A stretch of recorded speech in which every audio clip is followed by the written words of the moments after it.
हुसैन, क्या कर रहे हो? छत पे जाके अखबार पढ़ूंगा। बस यही करो। तुम्हें पता भी है कि बहू क्या गुल खिला रही है? उसने नया फेसबुक अकाउंट बना लिया है, रोज 10 फोटो डालती है। हमारे परिवार की तो नाक कटवा देगी ये। और तुमको ये बात कैसे पता चली? अरे पड़ोसन ने बताया, उसकी बहू भी फेसबुक पर है ना, तो उसको पता चल गया। हाँ हाँ, जैसे तुम तो बहुत भोली हो। पड़ोसन रोज सास को उसकी बहू के नाम पर भड़काती थी। आज तो आपकी बहू कह रही थी मुझसे आके कि आप दिन भर खाती रहती है, खा खा के घटोत्कच हो गई है। क्या? उसने मुझे घटोत्कच बोला? अरे वो खुद ना कटी सुपर रखा है।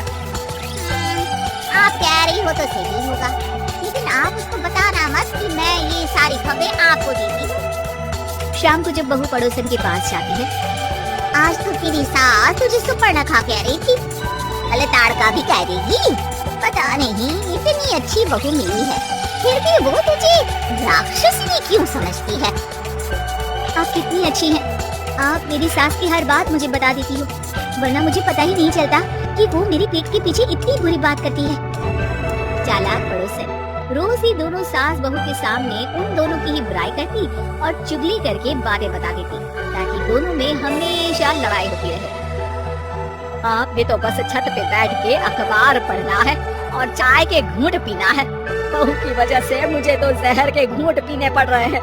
कल वो मुझे मोटी घटोत्कच बोल रही थी। तो तुम भी तो उसको नाक कटी सुपर्णखा बोल देती ना। हाँ हाँ, वही बोल दिया मैंने उसे। आप मुझे कितना समझते हो? बहुत अच्छे से। मुझे वो ये बात पड़ोसन ने बताई ना, वही तो है आपकी शुभ चिंतक। पर मैं इस बहू को ना सबक सिखाती ही रहूंगी।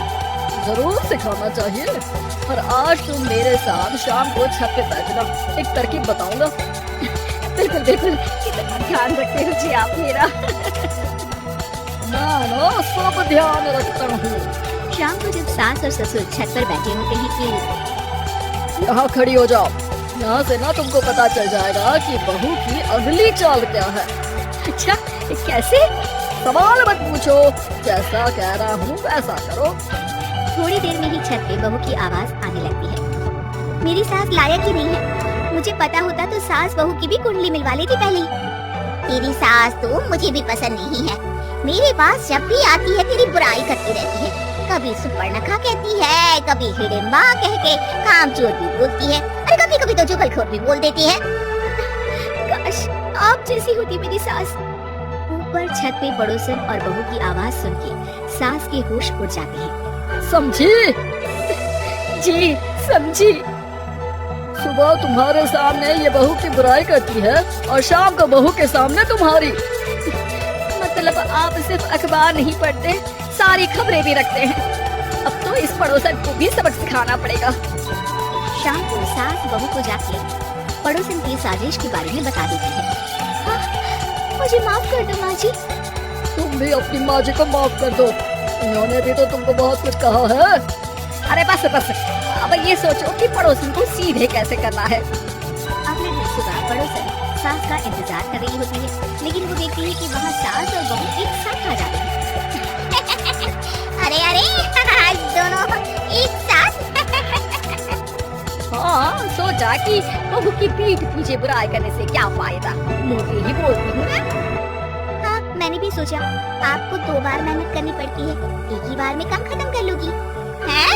वो मैं आप लोगों को कैसे पता चला? क्योंकि ऊपर वाला सब देख रहा है। पड़ोसन ऊपर देखती है, वहाँ ससुर खड़े होकर हंस रहे होते हैं। मतलब आप हमारी बातें सुन लेते थे? हाँ, सुन लेता था और मजे भी लेता था। आपको तो शक नहीं होना चाहिए। क्या चाल खेली आपने, एकदम सास बहू के सीरियल जैसी। तो बताओ पड़ोसन जी, मेरी बहू ने आपसे अब मेरे बारे में क्या बोला? यही बोला कि सास बहुत अच्छी है, बहुत ध्यान रखती है। अच्छा, और सास ने मेरी क्या बुराई की?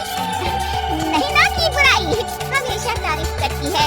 भगवान सबको ऐसी सास दे। मेरी गलती है जो मैंने आप लोगों में आग लगाने की कोशिश की।